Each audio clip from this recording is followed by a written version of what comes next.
iteka n'umunezero ntangere vyo gusubira kubana namwe banywanyi bacu muriko murabana natwe makuru n'ibiganiro vya misi yose tubandanya gushikiriza kuri no mbonesha kure ya Umuhuza TV.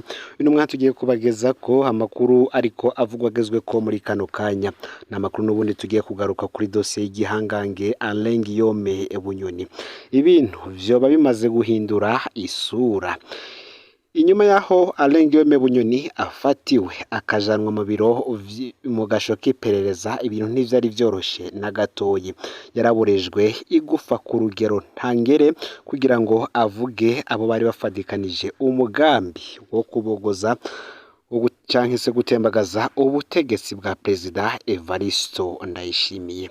Yahaswe inkoni, yakubiswe amahiri gushika avuze. Yavuze abajenerali benshi batandukanye, yavuze benshi bari mu nzego z'umutekano no kwivuna abansi, harimwo n'abashikiranganji bari muri leta ya Ndayishimiye. Ibintu ntivyoroshe na gatoye, dosiye yoba igiye guhindura isura. Ico gihe ari mu gasho k'iperereza, benshi baba bariko bibaza ngese Bunyoni yoba yaraburejwe igufa. Bamwe bakumva yuko kuba ari igihangange afise ipete rya generali atawori kumukorako. Perezida Ndayishimiye arafise ubwenge bwinshi cyane, nawe kugira ngo Bunyoni avuge vyose yifashishije intwaza ngabo zahoze mu gisirikare ca kera ex-FAB, ndetse kandi afata na bamwe bo muri FNL. Abo ngabo akaba aribo bariko bahata ikiboko Bunyoni, banamukuramwo amakuru yose ashoboka. Ari mu iperereza, umuryango we wariko uratabaza ngo bamutabarize ntiyicwe. Umukobwa wiwe Darlene Bunyoni ku rubuga rwe rwa Twitter yahora yandika ku murango ndetse no mwijoro. Umuryango wiwe ntiwarurekuriwe kumurekura ico gihe ari mu iperereza. Ni nabwo hatanguye gufatwa bamwe bakekwa ko bo bafise amakuru ku bikorwa vyinshi vya Bunyoni, aribwo hafatwa Engineer Kome Niyonsaba yarajejwe inyubako zose za Bunyoni. Kuri ubu akaba ari mwibohero. Uyu nguyu harafatwe kandi Colonel Desire Uwamahoro, yoba ari mu bahaye amakuru Bunyoni kariko araronderwa. Benshi bakavuga ko ico gihe Bunyoni ariko aronderwa yari mu rugo rwa General Sirasi ntigurirwa. Ni vyinshi turagaruka ko muri ano makuru. Turagaruka ku vyabereye mu gasho k'iperereza Bunyoni ubwo yariyo, bikanamutera kuvuga ese nibiki bamukoreye, bamuboreje igufa ku rugero rungana iki kugira ngo aheze avuge. Abo bose basangiye umugambi wo gutembagaza ubutegetsi bwa Perezida Ndayishimiye. Tukiri ngaha, mbere anafatwa havuzwe amakuru ko Bunyoni yoba afise ikiroberi akorana naco. Ico gihe Darlene Bunyoni, umukobwa wa Bunyoni, we yabandanije yibaza ati none ko hatawikorana ikiroberi, ndakeneye kumenya abari gutanga amahera y'ico kiroberi, abandi bategetsi bakomeye bakirimwo, hamwe n'abategetsi bandi boba bagiye gushirwa hamwe na Bunyoni. Ibintu vyahinduye isura. Reka nkwibutsa ufyonde sabone canke subscribe kuri hotel wafyonda ko kugira ngo utoja ucikanwa n'amakuru n'ibiganiro tubandanya gushikiriza kuri no mbonesha kure uri mu bambere. Mwaye kaze mwidonido yano makuru. Mbere yuko mbashikiriza ino nkuru irabana na Bunyoni, reka mbabwire ko kandi muri ano makuru tuza kubabwira ko hari umukuru w'imbonera kure mu ntara imwe ngaha mu gihugu cy'u Burundi, nawe yamaze gufatwa n'inzego z'iperereza. Tugiye ku makuru avuga kuri Bunyoni, hari amakuru ava nka bamwe mu bagumyabanga ba CNDD FDD bavuga ko uyu wahoze hari umushikiranganji wa mbere Bunyoni, igihe yari mu iperereza yahohotewe bidasanzwe. Yaramaze indwi zirenga 2 apfungiye mu biro vy'iperereza i Bujumbura kugira ngo avuge abo bari basangiye umugambi wo guhirika ubutegetsi bwa Perezida Ndayishimiye. Tubibutse ko ibi vy'umugambi wo gutembagaza ubutegetsi bwa Perezida Ndayishimiye vyatanguye kuvugwa mu mwaka uheze w'2022.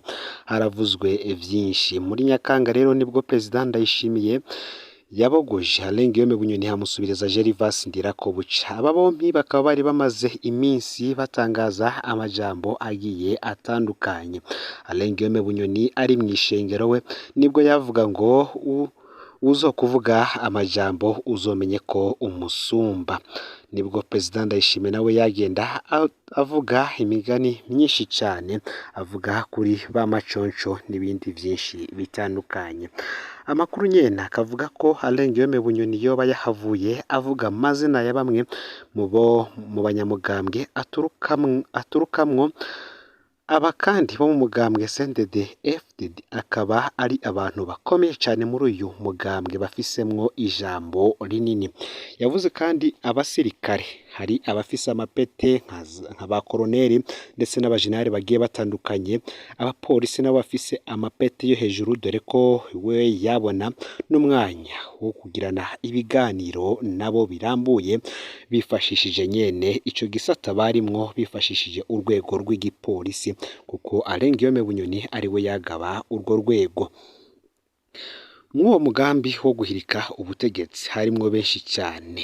Ubutegetsi bwa President Ndayishimiye bwari butegekanijwe bari kubuhirika mu mwaka uheze, ngo hoba hari ubwoba budasanzwe rero mu mugambwe CNDD FDD hamwe no mu nzego z'umutekano n'izo kwivuna abansi ko bashobora nabone gufatwa bakajanwa mu butungane bagirizwa idosiye imwe ya Bunyoni yo guhungabanya umutekano w'igihugu.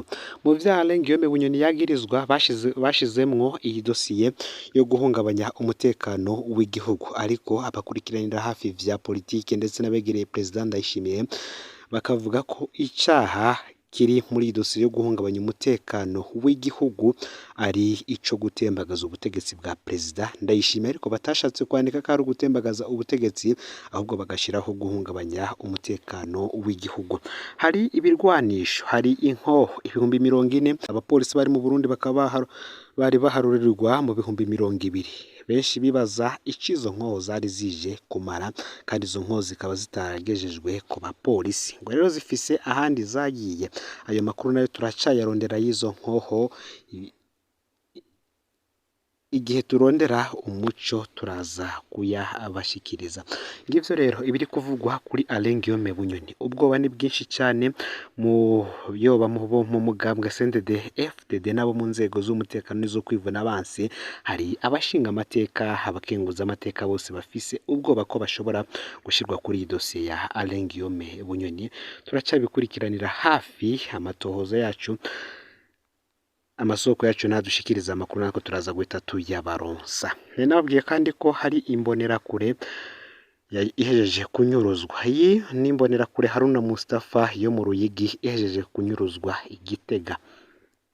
Haruna Mustafa yari umwe mu ndongozi z'imbonerakure mu ntara ya Ruyigi, avuka ku mutumba Murehe, komine Ruyigi mu ntara ya Ruyigi. Mu kazi ka misi yose Haruna Mustafa yahora ari umushoferi muri Copec Ruyigi, ariko haraciye igihe yirukanywe kubera ingorane afitanye n'abarongoye umugambwe CNDD FDD mu ntara ya Ruyigi. Mustafa afise imyaka 35, arubatse, afise ingo 2 n'umuvyeyi w'abana 3. Nk'imwe mu mbonerakure zikomeye mu ntara, Haruna Mustafa azi amabanga menshi, harimwo n'amabi yagiye arakorwa mu Ruyigi no kunyuruza abantu.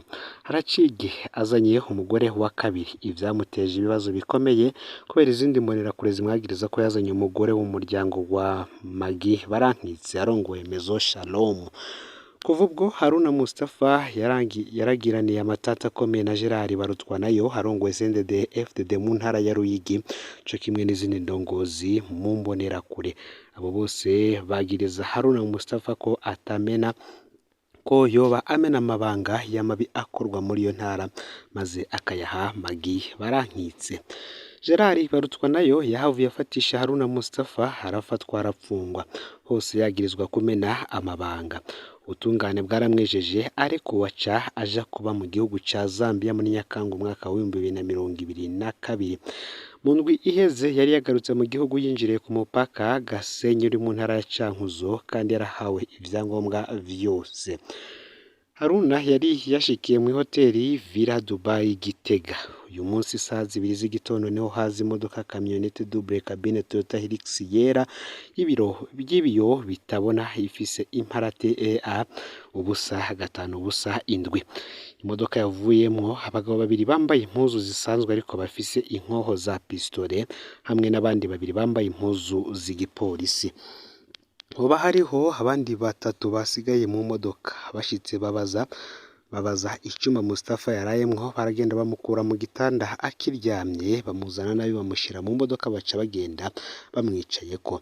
Mu majambo bamubwiye aho bamufata harimwo hatebwa nk'uko amasoko yacu bivuga ati wamuhemuwe wakoranye n'abatutsi ingo tuje kukubagira ibisiga. Bamutwaye nta mutahe berekanye ariko bavuze ko ari abo muri documentation. Abiwe rero babajije mu gipolisi no muri documentation Gitega ni Bujumbura barabura. Ubu bari mu bwoba bwinshi cyane kumva atana hamwe bemera ko bamufise, abe batinya ko ashobora kwicwa. Basaba ko nimba Haruna Mustafa afise ivyo yagirizwa yojanwa imbere y'ubutungane akisigura. Ndagukengurukiye rero we tubanye muri ano makuru aragezwe ko muri kano kanya, cyo mwibutsa ufyonde sabone canke subscribe kuri hoteli wafyonda ko kugira ngo utoje ucikanwa n'amakuru n'ibiganiro tubandanye gushikiriza uri mu bambere. Sangiza kandi no makuru bagenzawe kugira ngo utoja ucikanwa n'amakuru n'ibiganiro tubandanye gushikiriza uri mu bambere. Ni Umuhuza TV, Imana ibahezagire.